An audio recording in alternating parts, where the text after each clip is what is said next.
Alors, mon domaine d'intervention dans ce séminaire, c'est le marketing, qui est une discipline du management et dont l'objectif est justement d'aider les gens à comprendre qu'une entreprise n'existe et ne peut perdurer que si elle a des clients.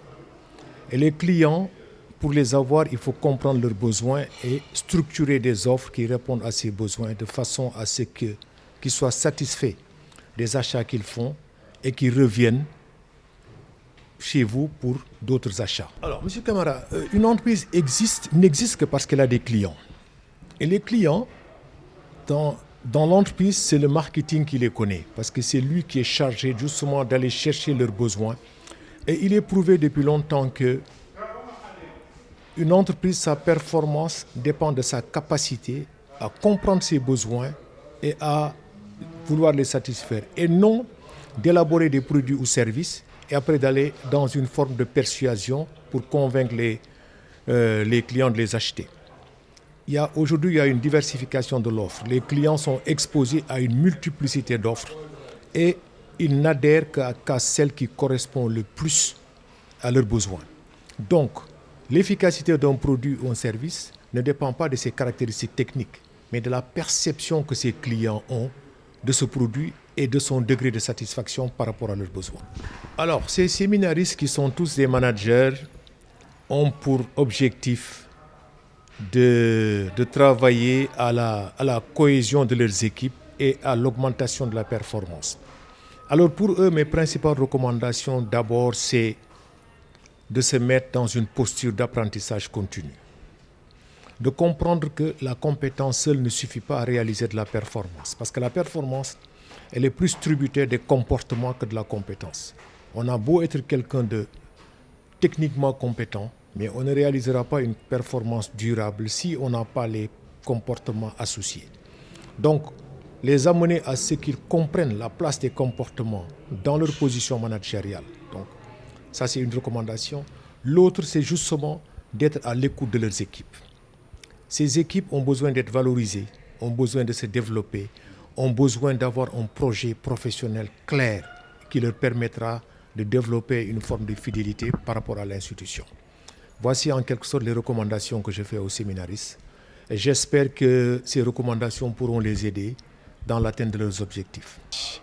Et aujourd'hui, je suis là dans ce séminaire de renforcement de capacités en management, communication professionnelle et efficacité professionnelle.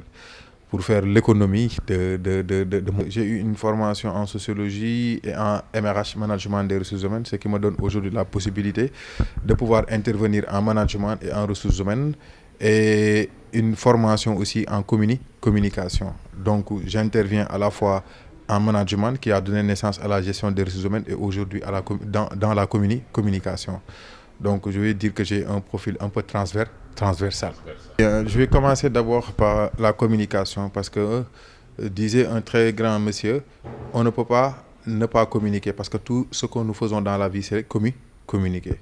Et donc pour la performance des entreprises, il est important de pouvoir définir un bon système de communication, d'aider et d'accompagner les entreprises à redéfinir leur politique communicationnelle pour pouvoir permettre, par exemple, aux salariés ou bien aux collaborateurs qui travaillent dans l'entreprise d'être en mesure de refléter l'image, les valeurs de l'organisation. Donc la communication reste et demeure pour moi un élément fondamental pour la performance d'une organisation. Parce que nous sommes au XXIe siècle, et qui dit XXIe siècle, cela veut dire quoi? Ce qui se fait en France de mieux en termes de communication doivent être en mesure de se faire ici au Sénégal aussi en termes de communication. Alors l'autre concept aujourd'hui qui nous tient à cœur et que nous aimerons vulgariser au Sénégal dans toutes les entreprises, c'est l'élégance relationnelle.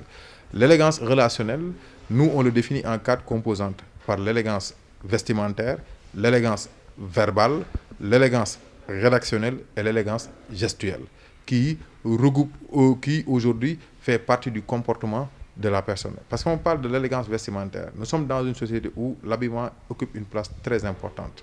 Pourquoi? Parce qu'on te regarde de la tête aux pieds. Pour travailler et représenter l'image d'une entreprise, il faut refléter encore les valeurs d'une entreprise. C'est pourquoi on insiste beaucoup sur la tenue de ville ou bien le dress code. Avoir un dress code adéquat aux attentes de l'entreprise. Parce que vous allez voir des clients, vous allez voir des autorités, vous allez voir des responsables, et en partie, votre habillement donne une idée de votre personnalité.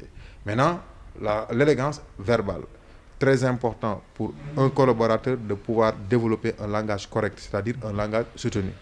Malheureusement, aujourd'hui au Sénégal, nous constatons que les gens ont tendance à utiliser le langage de la rue. Les genres, les je sais pas. Donc, en langage correct, quand vous allez démarcher un client, quand vous allez discuter avec une autorité, vous ne devez pas vous permettre de tenir ce genre de discours. C'est pourquoi on aide les organisations à favoriser l'élégance verbale pour permettre à leurs collaborateurs d'augmenter leur capacité communicationnelle. On parle aussi de l'élégance rédactionnelle. L'écriture, elle est très importante. Avant, par exemple, l'élégance verbale, parce que pour rentrer dans une entreprise, il faut envoyer votre CV et votre lettre de motivation. Votre CV et votre lettre de motivation est la porte d'entrée pour accéder à l'entreprise. Maintenant, si par exemple dans votre lettre de motivation, il y a des fautes, si dans votre CV, il y a des fautes, si vous ne pouvez pas écrire sujet-verbe correctement, si vous ne pouvez pas écrire correctement, personne, je dis bien personne, ne vous accordera du crédit. C'est pourquoi on insiste beaucoup sur l'écriture, permettre aux apprenants de pouvoir faire un rapport, un compte-rendu, un procès verbal dans l'optique de permettre à l'organisation d'optimiser. Et enfin, on parle de l'élégance gestuelle qui est extrêmement important parce qu'au Sénégal, on a tendance à trop gesticuler, les mimiques, les grimaces, on parle avec des yeux, on fait beaucoup de communication non verbale. Et maintenant, aider la personne à comprendre que un danseur est très différent d'un professionnel d'une entreprise.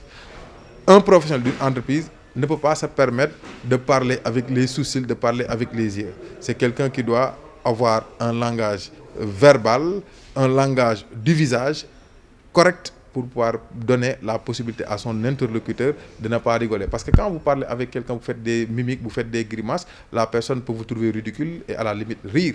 C'est pourquoi on insiste beaucoup sur l'élégance relationnelle qui est aujourd'hui une composante des règles de base du savoir-vivre en affaires. Parce qu'aujourd'hui, au XXIe siècle, dans les affaires, il faut savoir développer le savoir-vivre. Et comme disait l'autre, le bon sens est la chose du monde la mieux partagée. Merci beaucoup. Bon, en fait, le management, c'est ce qu'on appelle le soft skills, quoi. Soft skills. En fait, je pense que dans toute activité qu'on fait actuellement dans les organisations, je pense que c'est nécessaire d'avoir des aptitudes, des compétences en management. Le management, en fait, vise tout simplement à aider le manager à prendre des décisions par rapport à un environnement complexe.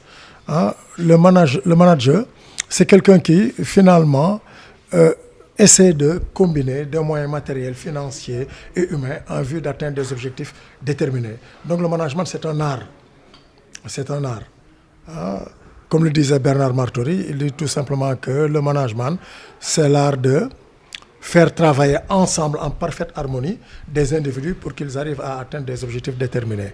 Bon, donc c'est ce que je pouvais dire sur le management, puisqu'effectivement on avait même demandé à Peter Drucker d'expliquer le management. Il disait que c'était trop compliqué pour lui, mais qu'il pouvait par contre citer les tâches auxquelles se livre un manager. Donc pour vous parler un peu de la complexité du management, mais c'est une discipline en fait d'aide à la décision, à la disposition des décideurs pour les aider à atteindre des objectifs vraiment de manière optimale. Et ce, sous contrainte d'efficacité et d'efficience. Parce que le manager d'aujourd'hui est confronté à cela. Atteindre des objectifs, mais dans des conditions d'efficacité et d'efficience.